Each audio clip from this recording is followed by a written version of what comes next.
beaucoup d'entre nous, beaucoup se plaignent de ne pas avoir des choses, aimeraient avoir la vie d'autres personnes, mais ne sont pas prêts à faire la moitié du quart du risque que ces personnes ont prise.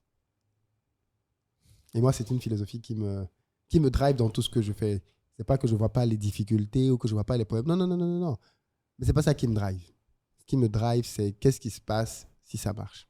Et si ce qui se passe, si ça marche, en vaut la peine, je me lance. Et quand tu as partagé ta philosophie, ça m'a rappelé ça. Voilà.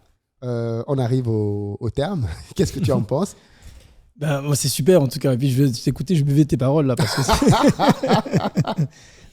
c'est tellement la clé de voûte.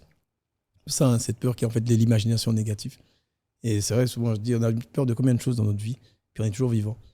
Parce que la pire chose qui puisse arriver, c'est mourir, mais pourtant, on est toujours vivant. Donc, Ouais. ça va. Ouais. Ça va. Ouais.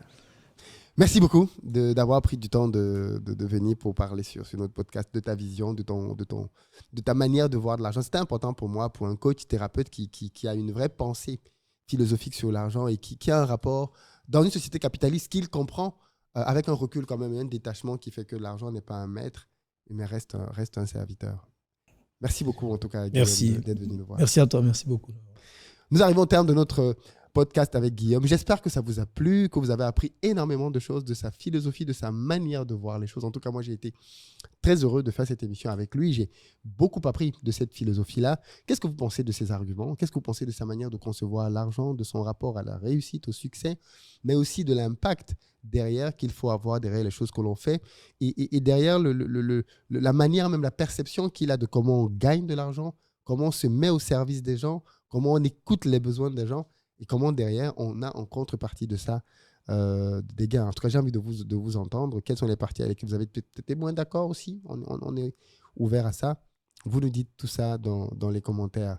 Et puis moi, je vous donne rendez-vous dimanche prochain à 14h pour une autre émission avec un autre ou une autre invitée de qualité. Entre-temps, vous vous rappelez toujours qu'avec l'argent, c'est juste une question de temps. Ce qui est important, ce n'est pas ce que vous gagnez aujourd'hui, ce sont les habitudes que vous avez établies aujourd'hui. Ce sont elles qui vont faire que demain, vous gagnez beaucoup plus d'argent alors que vous en gagnez moins. Donc, ne vous préoccupez pas de ce qui est là maintenant. Préoccupez-vous des bases et des habitudes que vous établissez.